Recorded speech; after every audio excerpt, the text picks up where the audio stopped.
Hi, and welcome back.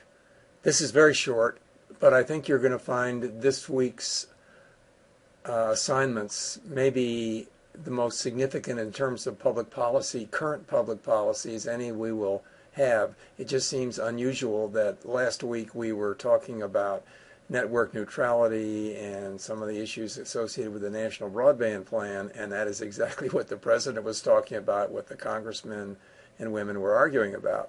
But this week we have a similar one, maybe a little bit scarier one, that we'll be examining.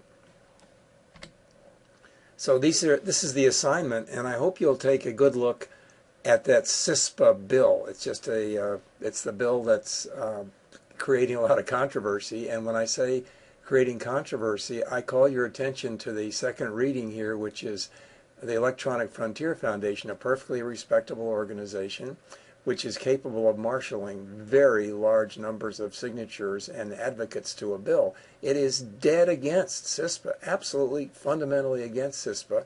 And just to give the example that the Electronic Frontier Foundation is sending out to everybody as a inducement for their various advocate groups to come together and to fight this bill. Here it is.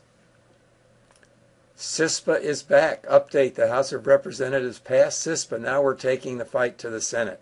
So this is an identical approach to something they very successfully did a few years ago. And so I hope you'll be able to get a good feel not only for the intensity of this issue and the fact that it is right in the square middle of the public policy debate, but after you read some of these other assigned and watch some of the assigned lectures, you're going to get a sense that why in the world would they want to be against CISPA? But you can see that there's a lot of different balances here, the balance between privacy and some of the other freedoms that we have. The article by Justice Brandeis and Justice Warren from well over 100 years ago, I think sets it off beautifully. Of course, you might not want to read the whole thing, but it gives you a sense that this issue of privacy has been around for a long time, has been discussed, thought about by the Supreme Court and long before even that decision. So I hope you'll find it interesting, as I certainly do, and that this particular week will get you a little bit excited about some of these issues. Plan 4 and 5, that'll give you an idea of some. I'll speak briefly about it in a moment, but it'll give you a rough idea of some of the other significant issues, particularly in what they call the electronic ecosystem, the internet, ICT, telecommunications ecosystem. Professor Lepore is a world-famous author, and she picks many topics, not just technology topics, but this New Yorker article is at the top of the list.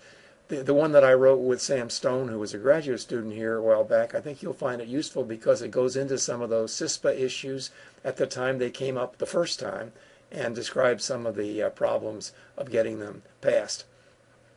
The other three lectures, they're all short, relatively short TED lectures. Goldstein's about how cyber attacks threaten peace, 3 types of online attack, and then those are both very specific about overt use of cyber attacks to harm the infrastructure. And the Eli Pariser one, save time for that one, because basically he's a Cornell professor.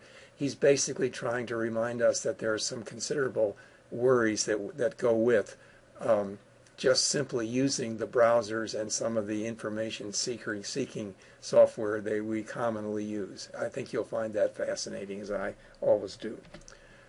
National Broadband Plan, has to do, these are just little bullets, zingers about the chapters 3 and 4, about the ecosystem, about the investment issues, some of the problems of spectrum. There never is enough spectrum. It's a very, very critical resource. Fiber cable is an endless resource.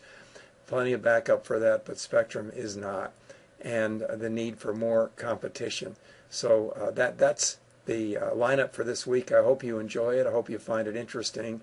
And don't forget to put something in every week about your portfolio, and I hope that the course is stimulating you and also that you're able to keep up with it, because I warned you in the beginning it's not so easy, but I'm sure everybody will do fine. Thanks a lot.